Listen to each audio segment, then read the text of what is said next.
It's been quite a year of hot starts and egregious ends, of Nintendo bouncebacks and EA faceplants, of reading political news through the cracks between my fingers, but as always we can't call it a year until 15 of the games I reviewed have been arbitrarily compartmentalized for future reference by weirdos. Greetings, weirdos of the future. You must be feeling like you were born in the wrong era. If only I'd been around in 2017, you're thinking. I'd have been practically lionized for my inappropriate behavior around women. Best game, I like games, I like games. My fifth best surprises even me. I thought a fucking typing tutor would get into my top 5 before a fucking JRPG did, but here we are. Perhaps it's all the ways Persona 5 distracts from it being a JRPG. The style, the soundtrack, the investment in likeable characters, the high school girls in vinyl catsuits sticking their bums in the air. Hey, weirdos of the future, have you elected a patron saint yet?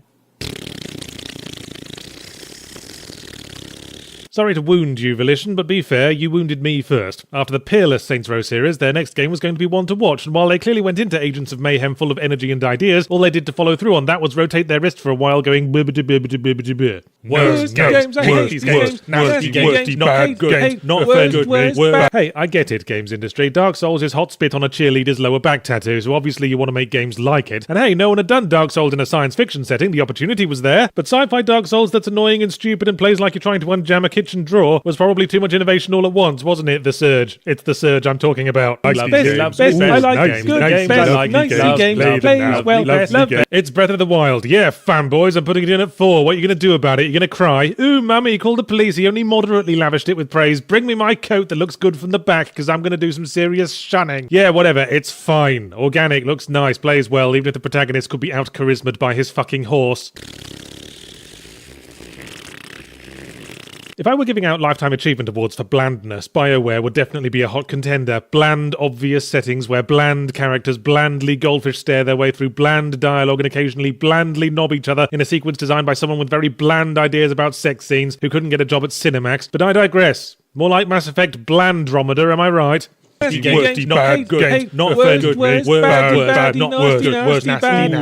all know, the greatest indictment of a horror game is not being particularly scary, especially if it compensates by instead trying to put me off my fucking dinner. Outlast 2 covered a wide spectrum of bad gameplay, nonsensical plot, and you come away from it just feeling kind of gross, like you spent the afternoon at the old folks' home sitting opposite a very talkative man eating pickled beetroot from the jar. The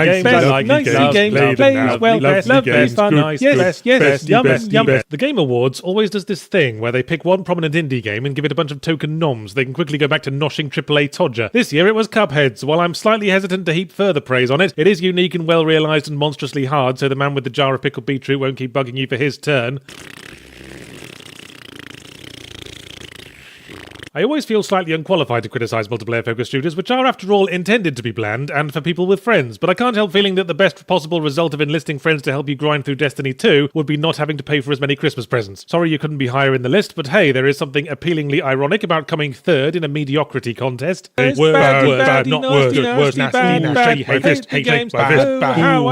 I'd say this game came out last year. I know, but I reviewed it this year, versions of it came out this year, and I really want to give it one more kick in the baubles before the holidays are over. Dead Rising 4. A stripped-down, tarted-up holiday special of a Dead Rising game with none of what makes Dead Rising good. Even alongside the mediocre Dead Rising 3, it resembles a dog turd in a bread bin. It was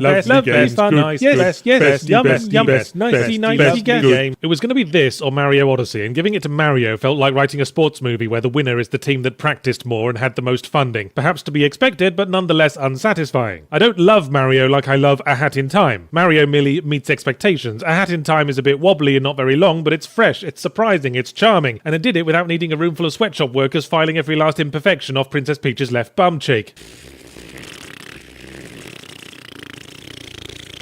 Well, it wouldn't be the bland 5 without a token Ubisoft sandbox, would it? And this year it's Ghost Recon Wildlands for its protracted adventures in going to the Icon and shooting the thing. Not Assassin's Creed Origins, that gets to go alongside games like Prey and Horizon Zero Dawn in the category of not quite bland enough for the bland list, which I suppose some might argue makes them the blandest games of all.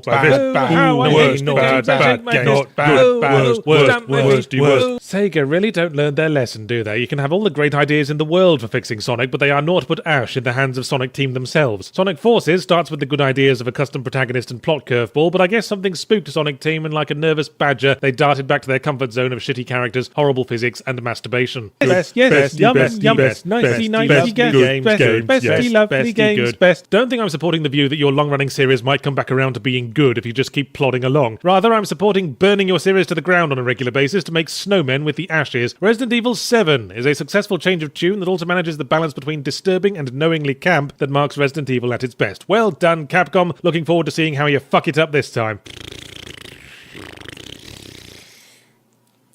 I know it's the loot box controversy that still haunts this game like the ghost of an albatross, but let's not forget it also had a single-player campaign, an entirely obvious single-player campaign composed from flakes of rust that peel off the grinding wheels of the corporate machine, every inch focus group to most efficiently trick the audience into finding the same nostalgic bullshit as always as valuable as new ideas. I'm not even going to say the name. It knows what it did. Not bad,